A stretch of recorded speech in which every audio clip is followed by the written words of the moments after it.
今日はロレックスマラソンをしなくなる日の話をしていきます。皆さんこんにちは、こんばんは。大芸ゲームズの解説をしております、ホイコーローです。今日はですね、5年後、日本のロレックスマラソンを意味がなくなるというわけではないと思うんですけども、ほとんどすることの必要性がないんじゃないかなという話を、していこうかなと思っております。決してですね、ロレックスの、正規店に入ってもみたいなそういった話ではなくてですね、いずれロレックスの正規店で長蛇に並ぶというゲームからですね、これゲームルールが変わるんじゃないかなっていうふうに思ってはいるんですよね。で、現状正しくロレックス正規店が設けられているルールを、理解した上で、今後どういった形で欲しいモデルを買っていくかというところの、一つの判断材料としていただければなと思っております。で、結論から、先にお話をするとですね、今ロレックスマラソンを、いろいろとされて並ぶゲーム、要は運ゲーに近いようなところではあるんですけども、このゲームルールから顧客のランク、ポイント制になるのか金額制になるのか、所有しているモデル制になるのかちょっとわからないんですけども、ランクを積み上げるというゲームになっていくんじゃないかなというふうに思っております。先に、お話をさせていただきます。この動画では、現状のルールから推測の領域を出ませんので、決して購入を保証するものではございません。ぜひ最後までですね、動画を見ていただけると嬉しいです。またこの動画を気に入っていただければですね、チャンネル登録、高評価のほどよろしくお願いいたします。それではですね、5年後の、ゲームルールの予測という形になるんですけども、正しく今の現状をちょっと整理していこうかなと思っております。まずロレックスの構造というところでいきますと、本社がですねスイスということにあり、その後にですね日本ロレックスというところで、支社というところになるかなと思っております。で、ロレックス日本を、日本のトップだという形にしたときに、その下にいくつか運営会社があり、実際にその下にまた各店舗っていう形にはなっております。で、ここで重要になってくるのがですね、この各店舗、ロレックスの正規店って言われる各店舗なんですけども、ただ、時計を売る場所っていうわけではないんですよね。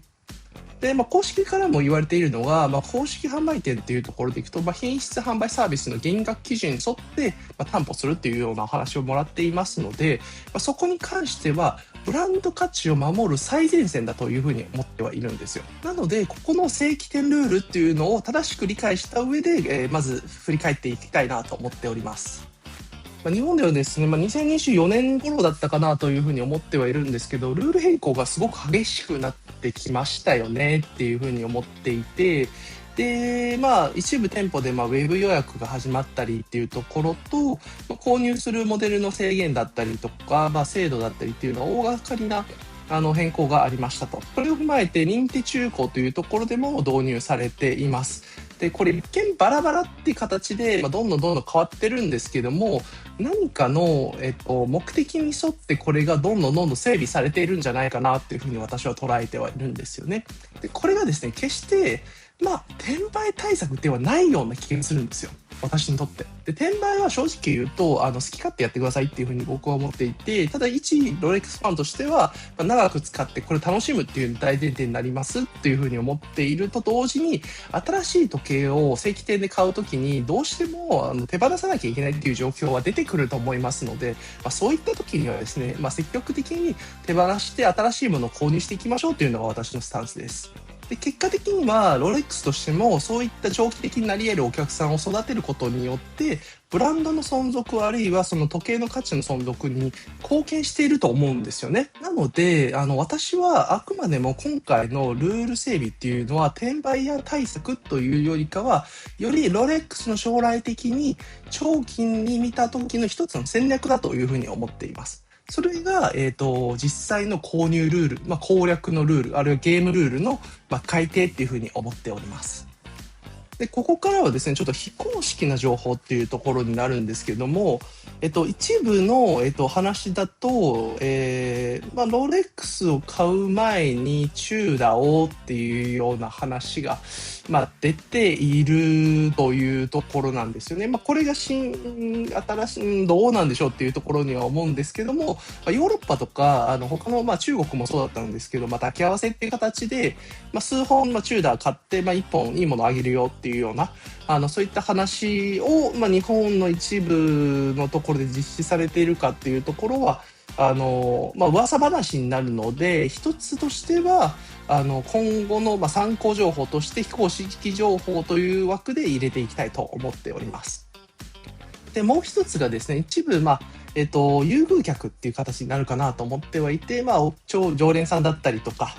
あとはそういった良くしていくお客さんっていう意味で、しっかりとそういった、顧客サクセスのプロセスになると思うんですけども、優遇されている、お客さんを集めてイベントをやられたりとか、試着したりとか、場合によっては優先的に購入できているという状況があるかもしれません。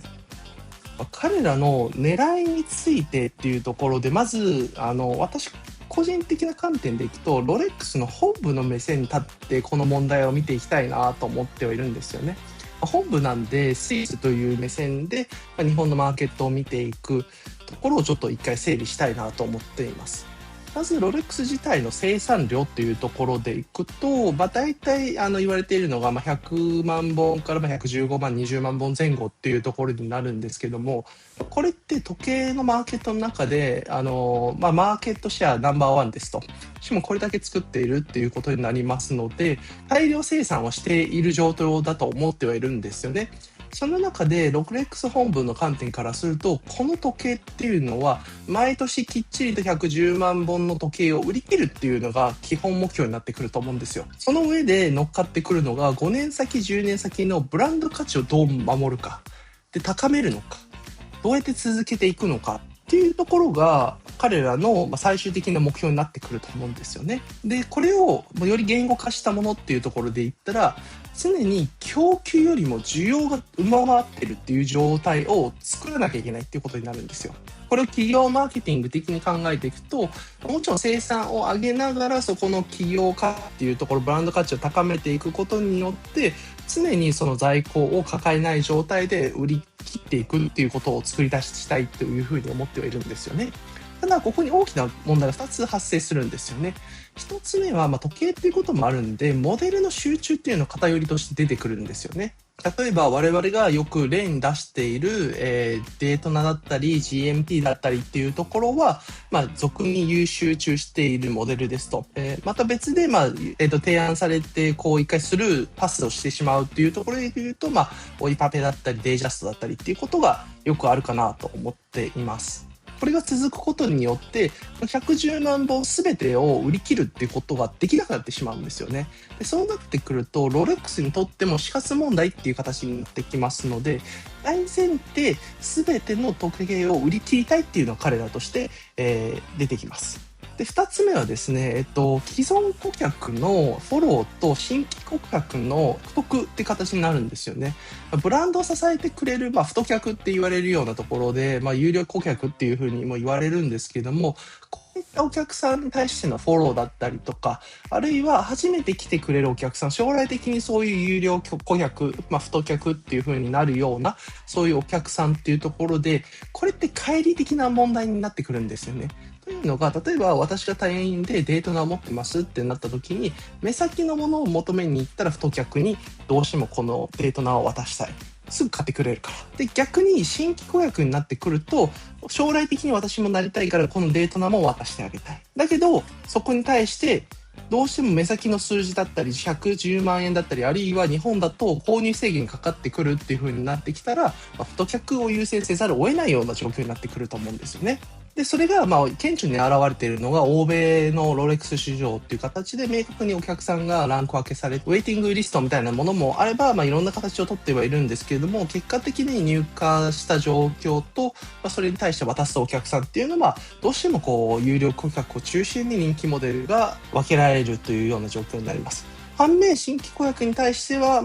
人気モデルじゃないところで、そこからいろいろ提案をして、どんどんその、新しい時計を売っていくような話になってくると思うんですよね。で、これがですね、日本の特異性を含めて、話をしていくと、なぜ今まで日本ってロレックスマラソンが成立していたかっていうところになるんですが、なぜかというと、ちょっと背伸びすれば、中間層のサラリーマンでも、一発でデートが買えたかもしれない国だったからっていうところになるんですよね。これがまず日本の得意性でした。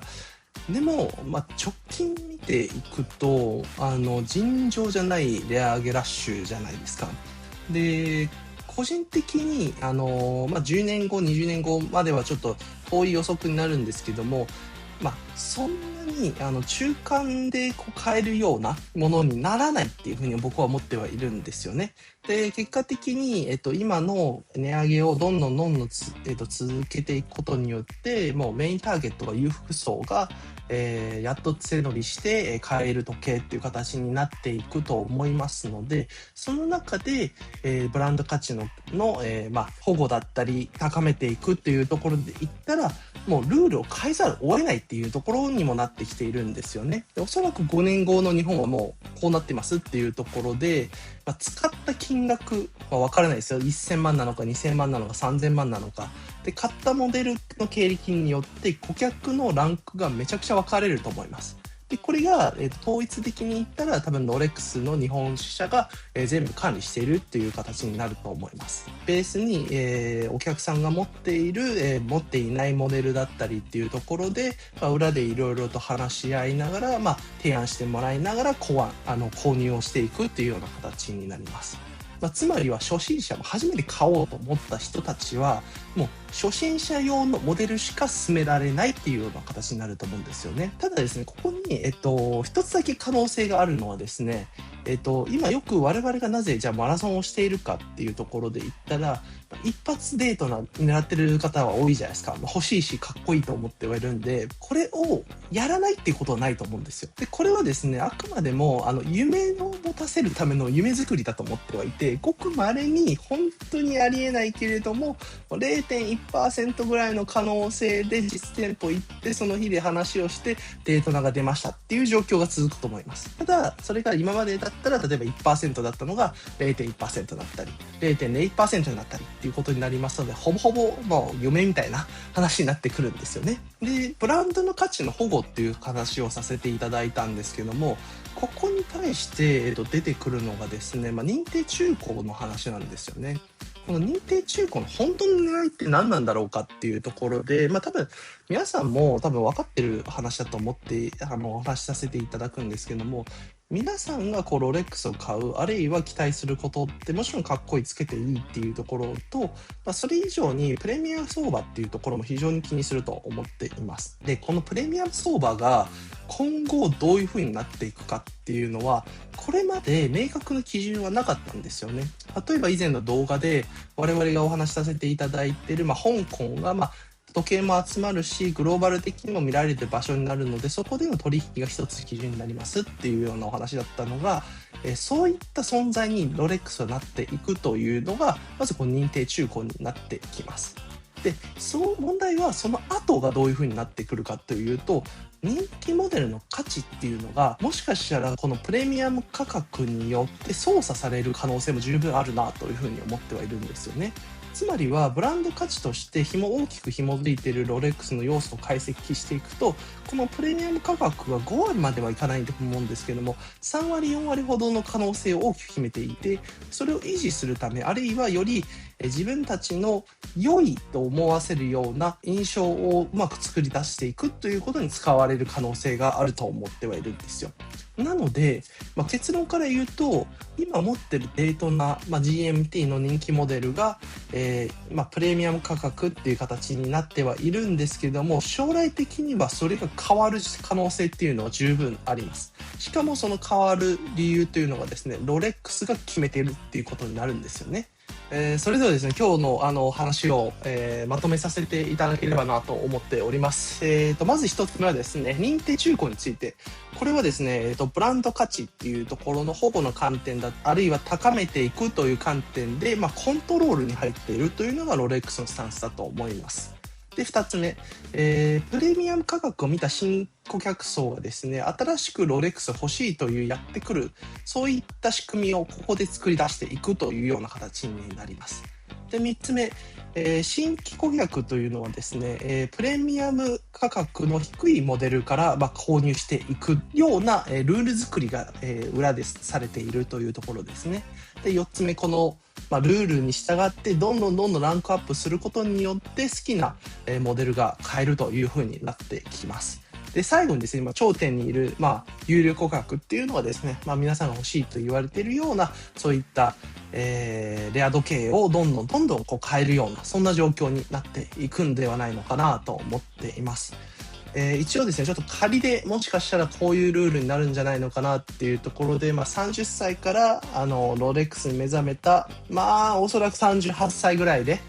やっとこの有料顧客になるんじゃないのかなというふうに、1本のね、購入制限もありますので、そこを含めていくと、すごい一人の顧客のライフサイクルも伸ばされてはいるので、これに関してすごくうまいやり方だなというふうに思っております。ですのでね、皆さん今ロレックスのマラソンをですね、必死にこう頑張って、